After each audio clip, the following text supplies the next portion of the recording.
মুজাদ্দিদ মিল্লাত শাহ সাহেব থানের বদলে বলেন যে কেউ যদি কোনো কামেল কোনো আল্লাহর কাছে বা তার কাছে যাওয়ার নিয়ত করে বা এটা থেকে বের হয়, তো অথবা তার কাছে কোনো চিঠি লেখার ফিকির করে ইসলার জন্য, চিঠিটা লেখার সঙ্গে সঙ্গে পোস্ট করার সঙ্গে সঙ্গে তার ইসলাম শুরু হয়। ঠিক অনুভাবে কেউ যখন বের হয়ে তার কাছে যাওয়ার জন্য চেষ্টা করে, ওই যখন বেরো তখন থেকে তার ফায়দা মানে মানে উপকার শুরু হয়। কারণ সে একটা ভালো নিয়তে বেরোছে, সে একটা কি ভালো নিয়তে বেরোছে। যেমন বিশেষ করে বুখারী শরীফ হাদিসের ভিতরে আছে যে এক বনি ইসরাইলের সময় এক ছিল, মানে খুনি ছিল। তো অনেকগুলো খুন করছে, প্রায় 99টা খুন করছে। খুন করার পর তার উপলব্ধি হইলো কি আমার কি কোনো মাফের কোনো গুঞ্জাইশ আছে। একজন লোক সামনে পাইছে, সে ভালো মানুষ, ভদ্র মানুষ, সুফি মানুষ, দিনদার না মানুষ, কিন্তু সে অত বেশি এলেমনা ছিল না। তাকে জিজ্ঞেস করছে, ভাই আমি তো এরকম ভুলে বলে 99টা খুন করে ফেলেছি, এখন কি আমার জন্য কোনো মাফের কোনো গুঞ্জাইশ আছে? আল্লাহ আল্লাহ, মানুষ একটা খুন করলে জাহান্নাম হয়ে যায়, আর আপনি 99টা খুন করছেন, আবার মাফের আশা করতেছেন। এই যে এই কথাটা শোনার কথা, তার মধ্যে আমার যেহেতু মাফের কোনো সুযোগই নেই, তাহলে আর তোমার রেখা দরকার নেই, আমি 100 পুরো করে হালাই।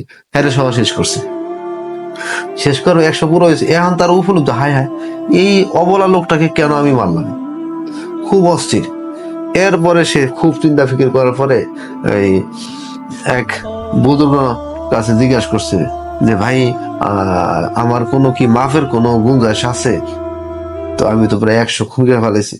কয় যে হ্যাঁ আছে, কোনো টেনশন নেই, আপনি যেহেতু জিন্দা আছেন তওবা করার সুযোগ আছে। তবে এক কাম করেন, ওই বুজুর্গানদের সহবতে যান, ওই এলাকায় কিছু বুজুর্গানে গান থাকেন, ওই এলাকায় যান, যা ওনাদের কাছে তওবা করে হেন, মাফ টাফ হেন, বায়াত হেন, দেখবেন হয়তো আল্লাহ মাফ করে দিতে পারে।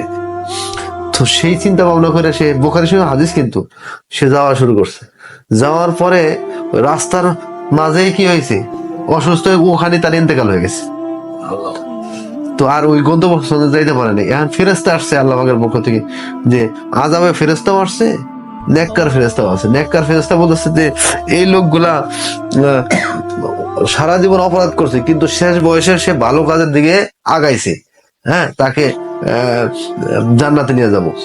আর বদকাররা বলছে না না না, সারা জীবন অপরাধ করছে, আপনি এখন তাকে নিয়ে যাবেন না, এই জাহান্নামে। তো এখন ফেরেস্তাদের ঝগড়া মিটানোর জন্য সে ওই আল্লাহর কাছে গেছেন যে আল্লাহ কি করবো, আল্লাহ কি করবো, বিচার দিয়ে হাকিম। তো উনি বলে এক কাম করো, ওই বুজুর্গানের দিনে যে বাড়ি, ওখান থেকে রাস্তা মাফো, আর ওর বাড়ি থেকে রাস্তা মাফো, কোন দিকে বেশি গেছে। যদি ওই বুজুর্গানের দিনে এলাকার দিকে বেশি যায় তাহলে সে জান্নাতি, আর যদি কম যায় তাহলে জাহান্নামী। তো এই হিসাবে মাইপা দেখায় কি এই 1 বিঘা জায়গা বেশি গেছে।